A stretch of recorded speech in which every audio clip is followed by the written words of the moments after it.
কে বলে রে জিয়া নাই এক জিয়া লোকান্তরে আন্দোলন কেন্দ্রে দিচ্ছে কেন জয়ের প্রতীক আছে সেই প্রতীক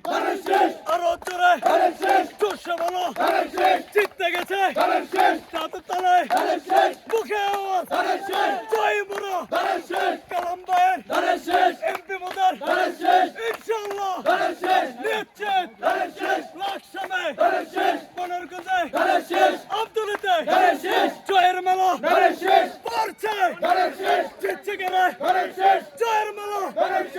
একতলায় একশনে আমরা কেন তোমরা কেন একতলায় একশনে বলতে হবে জয়ের মেলা পড়া গেছে কালাম্বার জয়ের মেলা সারা দিনে জিতছে মোরা আরো চড়ে চড়ে বলো হচ্ছে না তো অবারো চড়ে বলো জয় মোরা জয় মোরা একতলায় একশনে চালিয়ে দাও হান্দা হান্দা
কালাম